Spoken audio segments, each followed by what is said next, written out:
Hello students, स्वागत है आप सभी का एक बार फिर से मेरे इस सेशन में।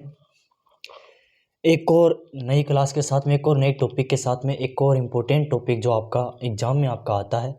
ठीक है, तो जो हमारी बीएससी फर्स्ट ईयर की जो फिजिक्स की क्लासेस कंटिन्यू थी हमारी, वो चल रही थी। उसकी जो कल की क्लास हुई थी हमारी, कल की क्लास के अंदर मैंने आपको क्या बताया था। कल मैंने आपको जो बहुकर्ण निकाय तंत्र, जो एक या एक से अधिक कण वाला निकाय तंत्र होता है, उसकी जो काइनेटिक एनर्जी होती है, उसकी गतिज ऊर्जा होती है, उसके बारे में मैंने कल बताया था आपका कि वो कितनी होती है। और यदि वो संरक्षित रहती है तो उस निकाय पर अप्लाई फोर्स, उस निकाय पर लगने वाला बल भी क्या होगा, आपका संरक्षित होगा। उसके बारे में मैंने आपको कल की क्लास के में अच्छे से समझाया है। आपने वो वीडियो नहीं देखा है तो आप इसके पीछे का, जस्ट इसके पीछे का वीडियो है, आपको प्लेलिस्ट में मिल जाएगा। क्योंकि एक बात बोलना चाहूंगा, क्लास देखो तो रेगुलर देखो, यानी कि पीछे से देखते आओ, एक एक करके देखते आओ, बेटर समझ में आएगा। ठीक है, तो हमारी आज की जो क्लास होने वाली है वो किस टॉपिक पर होने वाली है, एक और इम्पोर्टेंट टॉपिक मैं आपके सामने लेकर आया हूं। वैसे मैं आपको बता दूं, सिलेबस की बात करी जाए, कुछ ये सोचते हैं कि टोटल सिलेबस नहीं करवाया गया, इतनी इंपॉर्टेंट नहीं है, मैं यहाँ से क्यों पढ़ूँ, यहाँ पर टोटल सिलेबस ही नहीं कराया जा रहा है। ठीक है, तो उनसे मेरा यही कहना है, आप YouTube के किसी भी प्लेटफॉर्म पर चले जाना, चाहे मैं एप्लीकेशन की बात करूं चाहे YouTube की बात करूं, किसी भी प्लेटफॉर्म पर A to Z आपको कोई भी प्लेटफॉर्म मिले उस पर चले जाना। वहां पर आपको यदि पूरा सिलेबस करा दिया जाए, हो ही नहीं सकता, पूरा सिलेबस कोई नहीं कराएगा आपको। पेड कोर्स में आपको सिलेबस करवाया जाएगा, और पेड कोर्स की बात करूं तो पेड कोर्स में भी सिर्फ सिलेक्टेड पर्सन करवाए जाएंगे, सिलेक्टेड क्वेश्चन ही आपको करवाए जाएंगे। तो ऐसी चीजों से भ्रमित न हो, पढ़ो वही जो आपको एग्जाम में मिले, पेपर में मिले वही पढ़ना है। क्योंकि पूरा सिलेबस पढ़ने बैठ गए ना तो एक साल तक वही हमसे कवर नहीं होगा। तो उस चीज को आप नेगलेक्ट कर दीजिए और फोकस कीजिए अपने टॉपिक पर कि हमारा टॉपिक क्या चल रहा है, मुझे याद करना है, हमें इस चीज़ को कैसे कन्फर्म करना है, किस प्रकार से इस टॉपिक को मुझे अच्छे से कॉन्सेप्ट से क्लियर करने हैं, इस चीज़ पर फोकस करना है हमें, न कि पूरे सिलेबस पर। लेकिन एक बात ध्यान में रखना, जो भी मैं सिलेबस करवा रहा हूँ आपको, जो भी मैं टॉपिक्स करवा रहा हूँ, उससे बाहर कुछ भी चला जाए तो आप आराम से चैनल को अनसब्सक्राइब मार दीजिए, कोई नहीं रोकेगा आपको। कमेंट में आप चाहे कुछ भी लिख के चले जाइए, लेकिन आप एक बार क्लास लेकर देखिए, पूरा सिलेबस पढ़ के देखिए। आराम से चलूंगा, स्टेप बाय स्टेप चलूंगा, कुछ समझ में ना आए तो कमेंट में बता देना, अगले दिन उसको मैं समझाने का प्रयास करूंगा। तो शुरुआत करता हूँ आज के सेशन की। एक बार फिर से आप सभी का स्वागत है मेरे चैनल सीक्यूब साइंस जोन पर। ठीक है, तो कल की क्लास आपने देखी होगी, और नहीं देखी हो तो प्लेलिस्ट में जाकर आप देख सकते हैं। तो आज का हमारा टॉपिक वो होने वाला वो है कि दृढ़ पिंड जड़त्व आघूर्ण परिवहन त्रिज्या। जो भी दृढ़ पिंड होते हैं आपकी, उन दृढ़ पिंड के कारण आपका जड़त्व आघूर्ण इनर्शिया और आपका परिभ्रमण त्रिज्या, ठीक है, इनके बारे में आज थोड़ी सी जो इंपॉर्टेंट टॉपिक है, इनके बारे में थोड़ा सा मैं डिस्कशन करने वाला हूं। ये जो दो टॉपिक आपके बहुत इंपॉर्टेंट है, इसलिए मैं यहाँ पर लेकर आया हूँ। ये थोड़ा वीडियो लंबा हो सकता है क्योंकि इसमें एक और टॉपिक लेके आऊंगा आगे। ठीक है, तो ध्यान से देखना। पहला हमारा काम है कि जड़त्व आघूर्ण क्या होता है, इसके बारे में समझना। जड़त्व आघूर्ण क्या होता है, कोई m द्रव्यमान का एक पिंड अनेक कणों m1 m2 m3 सोन mn तक द्रव्यमान वाले कणों से मिलकर बना है तथा निश्चित अक्ष, अब चाहे आप एक्स अक्ष डेश मान लीजिए या फिर वाई वाई डेश मान लीजिए, ये आप ऊपर डिपेंड करता है। निश्चित अक्ष वाई वाई डेश के सापेक्ष घूर्णन करता है, तो घूर्णन अक्ष वाई वाई डेश के सापेक्ष पिंड का जड़त्व आघूर्ण निम्न होगा। अब मैं बात करूं, यानी कि कोई पिंड किसी अक्ष के सापेक्ष यदि घूर्णन करता है तो वह घूर्णन करता है तो क्या उत्पन्न होता है, आपका जड़त्व आघूर्ण उत्पन्न होता है। ठीक है, और कौन घूर्णन करता है, कोई पिंड होगा जिसमें n कण होंगे, उनका द्रव्यमान को टोटल योग करके उनके अकॉर्डिंग जो ये घूर्णन करता है, उस घूर्णन को क्या कहते हैं, आपका जड़त्व आघूर्ण कहते हैं। इसको सापेक्ष पिंड का जड़त्व आघूर्ण निम्न प्रकार से होगा। अब पिंड जड़त्व आघूर्ण होगा क्या, उसका फॉर्मूला मैं थोड़ा सा आपको दिखा देता हूं, देखना। इसको देखिए, आप ध्यान से देखिए, यहां पर दे रखा है आपका आई, इसको एक बार नेगलेक्ट कर दीजिए, आप समेशन को छोड़ दीजिए एक बार, आप सीधा नॉर्मल चलिए, इस एक बार समेशन को छोड़ दीजिए, आप इसको एक बार छोड़ के चलिए। सबसे पहले बात करो आपके नॉर्मली से, इससे देखिए आप I बराबर एम आर स्क्वायर, इस चीज को समझिए आप कि I बराबर एम आर स्क्वायर क्या होता है। अभी मैंने आपको बताया है इनर्शिया के बारे में, जड़त्व आघूर्ण के बारे में मैंने अभी बात किया आपको कि क्या होता है, किसी अक्ष के सापेक्ष जो पिंड, कोई भी द्रव्यमान का पिंड, यानी कि कोई अक्ष से कोई पिंड है, उस पिंड की भी कोई डिस्टेंस होगी, कोई भी दूरी होगी, उसको यहाँ पर आर दिखा रखा है, ठीक है।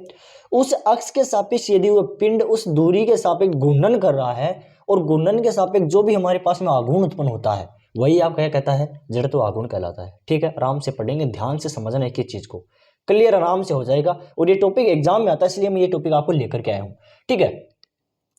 अब देखिए, अब इसको आप समेशन पर लेके चलिए। क्यों करूंगा समेशन पर, क्यों समेशन किस चीज लिए यूज होता है आपका, समेशन आपका होता है ऐड के लिए, जो भी आपके टोटल पार्टिकल होते हैं उनका जो मास होता है उसके लिए जो योग है, जो यहाँ पर मैंने बताया है आपको, कणों के द्रव्यमान वालों से मिलकर बना होता है। मिलकर बना का मतलब है ऐड करना है इसका, यानी कि योग करना है, तो आपका समेशन हो गया। तो आई बराबर जो इनर्शिया आपका जड़त्व आघूर्ण है, समेशन आई बराबर आपका हो जाएगा एम आई आई का स्क्वायर, ये यहां पर टोटल है आपका। और आई को मैं यहां पर जो यहां से आई को जहां पर डिनोट कर रहा हूं मैं, ये किस लिए यूज कर रहा हूं मैं, आपका टोटल के लिए यूज कर रहा हूं मैं, टोटल के लिए यूज कर रहा हूं। एम आई आर आई, यानी कि आई तक, यानी कि एन तक जो भी है आपकी दूरी है, चाहे द्रव्यमान है, उसको टोटल मैंने लिया है। जैसे m1 r1 का स्क्वायर प्लस में m2 r2 का स्क्वायर प्लस में m सोन mn rn का स्क्वायर, ये आपका टोटल हो गया। यहाँ के इसके लिए मैंने जो ये टोटल है, इसके लिए मैंने यूज किया आपका समेशन, यानी कि टोटल ऐड, ठीक है। अब इस डायग्राम को थोड़ा सा समझिए। डायग्राम में देखो आपको कुछ दिखा रखा है, ये मैंने जो दृढ़ पिंड दे रखा है, ये आपका क्या है, दृढ़ पिंड। अब दृढ़ पिंड क्या होता है, अनेक द्रव्यमानों का समूह है जिसमें अनेक द्रव्यमान होते हैं। अब इस दृढ़ पिंड में बहुत सारे आपको द्रव्यमान दिखाई दे रहे हैं, मास दिखाई दे रहे हैं, m1 दिखाई दे रहा है, m2 दिखाई दे रहा है, m3 दिखाई दे रहा है, m4 से लेकर mn तक आपको यहाँ पर आपको द्रव्यमान दिखाई दे रहे हैं। अब इन द्रव्यमानों की क्या है, अक्ष के सापेक्ष, जो ये आपकी इसकी अक्ष है y और y डैश है, इसके सापेक्ष जो ये डिस्टेंस है वो कितनी है आपकी, r1 r2 r3 r4 and so on rn तक है, ठीक है। ये आपका टोटल आपका दृढ़ पिंड हो गया। अब हमें करना क्या है, इनकी जो सिचुएशन होगी, इनका जो घूर्णन होगा किसके सापेक्ष में, इस अक्ष के सापेक्ष में, वाई वाई डैश के सापेक्ष में, जो भी कणों का घूर्णन होगा उससे जो जो उत्पन्न होगा क्या होगा, आघूर्ण। उस आघूर्ण को हम क्या कहेंगे, मैंने आपको बताया है जड़त्व आघूर्ण कहेंगे, यानी कि आई बराबर आई एम आर स्क्वायर। इसमें आपको दिखाया है मैंने r1 r2 r3 जो भी आपकी क्या है, पिंड के कणों की घूर्णन अक्ष से लंबवत दूरियां है, ठीक है। आई का मात्रक क्या होता है आपका, अब जो इनर्शिया होता है, यानी कि जो आपका जड़त्व आघूर्ण होता है, उसका मात्रक क्या होता है, उसका यूनिट क्या होता है, यूनिट होता है केजी मीटर स्क्वायर होता है, केजी मीटर स्क्वायर होता है। आई बराबर में आपका हो जाएगा एम आर स्क्वायर, क्या हो जाएगा, आई बराबर में आपका एम आर स्क्वायर। ये तो था आपका जड़त्व आघूर्ण। अब बात करूंगा मैं किसकी, परिभ्रमण त्रिज्या, जो आपकी परिभ्रमण त्रिज्या क्या होती है उसके बारे में ध्यान से देखना, एक एक चीज समझते जाना है। परिभ्रमण त्रिज्या क्या होती है आपकी, किसी घूमते हुए पिंड की उसके घूर्णन अक्ष से वह दूरी। अब पिंड क्या कर रहा है, परिभ्रमण कर रहा है, यानी कि घूम रहा है, तो उसकी उस अक्ष से वह दूरी जिसके वर्ग का द्रव्यमान गुणनफल पिंड के जड़त्व आघूर्ण के बराबर होता है। अब जो उसके वर्ग का जो द्रव्यमान होता है उसका गुणनफल का स्क्वायर किसके बराबर होता है, आपका जड़त्व आघूर्ण के बराबर होता है। किसके बराबर होता है, इनर्शिया के बराबर होता है। जैसे मैं इसको डिनोट करके दिखाऊं आपको, इसको प्रदर्शित करके दिखाऊं, तो किस प्रकार से प्रदर्शित कर सकते हैं, आई बराबर में आपका हो जाएगा summation I M R square equal to आपका जो यहाँ पर के निकालेंगे, ये जो के है ये आपकी क्या होगी, इसको निकालना है हमें, ये क्या है आपकी परिभ्रमण त्रिज्या है। के बराबर में आपका क्या हो जाएगा, under root summation I M I R I का स्क्वायर अपॉन में कैपिटल एम जो टोटल मास है इसका हम भाग दे देंगे। ये आपके पास में होगी परिभ्रमण त्रिज्या। अब आगे का टॉपिक है हमारा, वो देखना, वीडियो थोड़ा लंबा हो सकता है लेकिन ध्यान से समझना है, वीडियो पर मत जाइए, टॉपिक पर जाइए, आप टॉपिक को ध्यान से समझिए, एक एक चीज क्लियर करनी है हमको एग्जाम में नंबर लाने हैं, ठीक है। देखिए अब देखिए, अब क्या है कि त्रिज्या की निर्भरता, अब जो आपकी परिभ्रमण त्रिज्या है वो किस पर डिपेंड करती है, इसके डिपेंड्स किसकी चीज पर है, निर्भर किसकी चीज पर करती है, इसके ऊपर देखिए। अब देखो, अब है आपका त्रिज्या की निर्भरता घूर्णन अक्ष की दिशा व स्थिति पर। जो घूर्णन अक्ष होती है आपकी, उसकी दिशा पर निर्भर करेगी, उसकी पोजीशन पर निर्भर करेगी, दिशा पर या फिर स्थिति पर निर्भर करती है। सेकंड पॉइंट है इसका, अक्ष के सापेक्ष द्रव्यमान वितरण पर। अब जो अक्ष के सापेक्ष है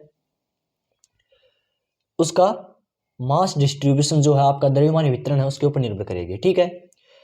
अब आपका नेक्स्ट जो टॉपिक है आज की क्लास का, जो कि बहुत इंपॉर्टेंट टॉपिक है, वो किस चीज पर है और मैं ये टॉपिक क्यों लेकर आया हूं आज इस क्लास के अंदर, क्योंकि मैंने अभी जस्ट आपको आघूर्ण पढ़ाया है, ठीक है, इसलिए मैं ये टॉपिक इसके कंबाइंड में करके लाया हूं, ठीक है।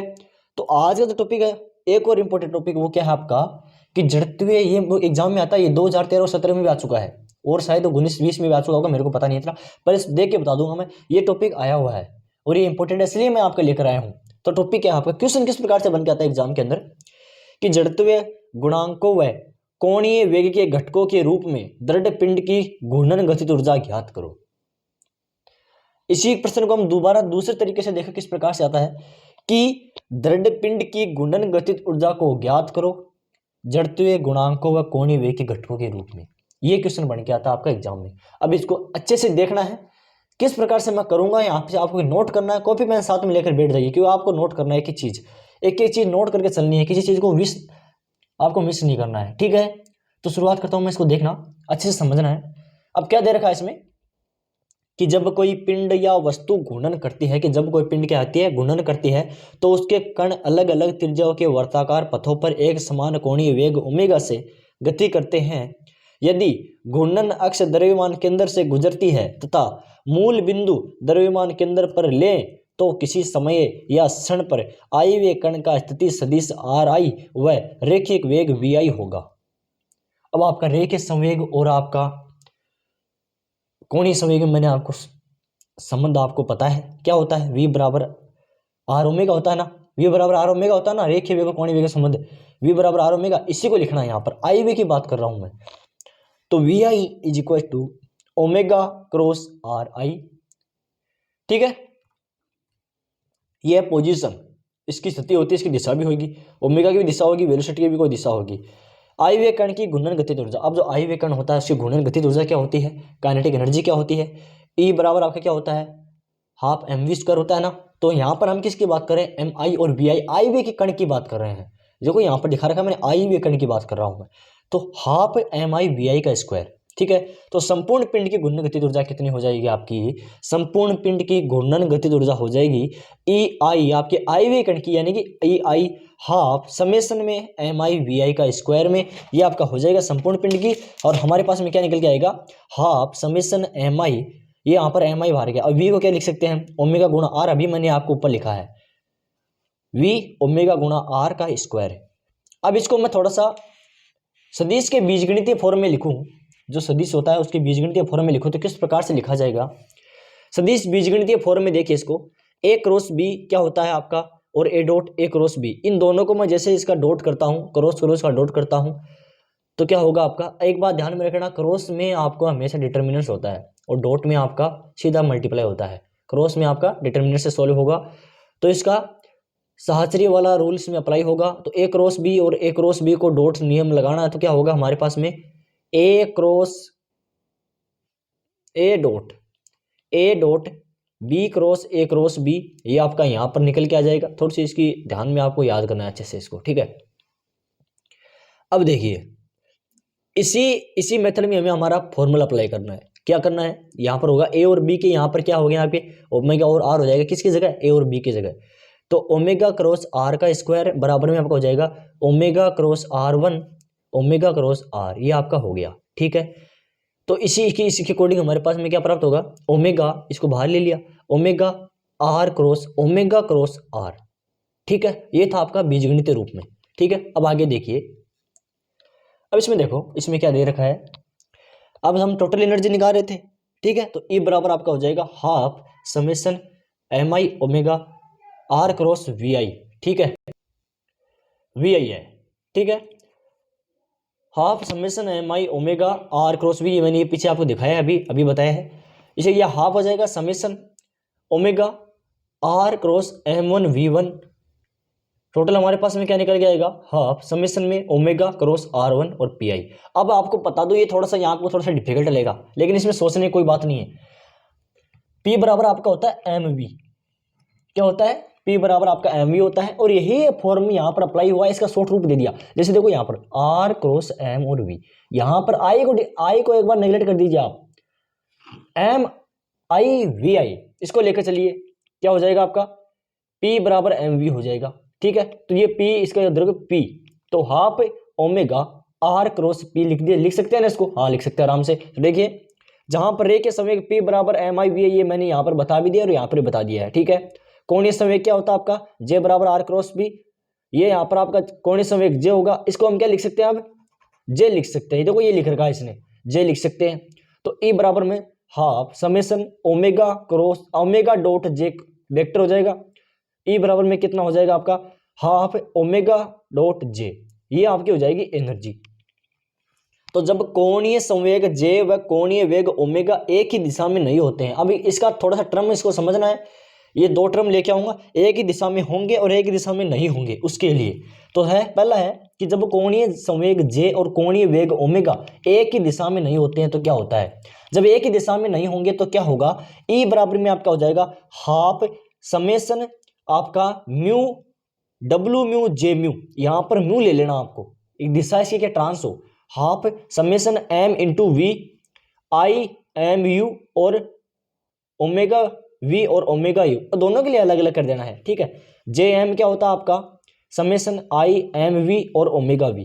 ठीक है, एम वी का मान एक्स वाई जेड हो सकता है। अब जो यहाँ पर एम वी है आपका, इसकी वैल्यू आप एक्स वाई जेड भी ले सकते हैं, उसके थोड़ा सा बेटर रहेगा, यानी कि इसको एक्स वाई ले लेंगे ना आप तो थोड़ा बेटर रहेगा। जैसे इसका आई एक्स वाई ओमेगा एक्स, इसको लिख सकते हैं इस प्रकार से। ठीक है, जैसे इसके मैं आपको दिखाता हूँ थोड़ा सा, इसका आई एक्स वाई के फॉर्म में मान लेता हूँ इसका, ई बराबर आपका हो जाएगा half I X cross omega X का square plus I Y Y omega Y का square plus I Z Z omega Z का square plus two I X Y omega Y two I Y Z omega Z plus two I X Z omega Z. ये total form apply होगी इसमें, क्योंकि summation की बात कर रहा हूँ मैं। ठीक है, ये हो गया एक्स वाई के फॉर्म में, एक्स वाई जेड के फॉर्म में। आपने वो सूत्र पढ़ा होगा, X plus Y plus Z का whole square, X square plus Y square plus Z square plus two X Y plus two Y Z plus two Z X, यही होगा two Z X two X Z two X Y two Y Z. ठीक है, यहाँ पर आप इस फॉर्मूले को अप्लाई कर सकते हैं। देखो मैं थोड़ा सा फॉर्मूला लिख देता हूँ आपको, X plus Y plus Z का स्क्वायर क्या हो जाएगा, X square plus Y square plus Z square plus two X Y plus two Y Z plus two X Z. ठीक है, ये आपका फॉर्मूला है, इसके अकॉर्डिंग आप इस चीज़ को सोल्व करेंगे तो आपका आ जाएगा। ठीक है, जहाँ पर आपका ओमेगा क्या है, ओमेगा आपका यहाँ पर कोणीय वेग है जो कि नियत है, जे है आपका यहाँ पर कुल कोणीय संवेग है वो भी नियत है, जे यहाँ पर ये कोणीय संवेग है। जब दोनों एक ही दिशा में न हो तो ये किस चीज़, ये किस पर है, जहाँ पर दोनों एक दिशा में न हो उसके ऊपर है। तो हमारे पास क्या आएगा, half summation mu omega mu J mu बराबर में half M V omega mu omega V. ठीक है, इसे भी हम एक्स वाई के फॉर्म में लिख सकते हैं। अब इस चीज़ को हम एक्स वाई के फॉर्म में लिखेंगे तो वो सेम आ जाएगा पोजीशन, यहाँ पर हाफ का हाफ आ जाएगा आपका समेसन हुआ, इस वैल्यू की जगह को ऊपर रख देना, सेम टू सेम जो मैंने यहाँ पर ऊपर लिखा है वही फॉर्मूला अप्लाई करके। ठीक है, तो ये आपको निकालना है। अब थोड़ा सा और बचा, आगे थोड़ा सा देख लीजिए। अब ये देखिए, इफ यदि घूर्णन अक्ष मुख्य अक्ष हो तो, अब घूर्णन अक्ष क्या करना, मेन अक्ष जो मुख्य अक्ष मान लेना है। ठीक है, मुख्य एक्सिस मान लेना, मेन एक्सिस मान लेना, तो क्या हो जाएगा आपका आई एक्स एक्स बराबर आई एक्स मान लेना है, आई वाई वाई बराबर आई वाई मान लेना है, आई जेड जेड बराबर आपका आई जेड मान लेना है। हमारे पास में क्या निकल के आएगा, और आई एक्स एक्स बराबर आई एक्स जेड बराबर वाई जेड जेड बराबर जीरो होता है, जो विपरीत वाले होंगे उसका मान जीरो होगा।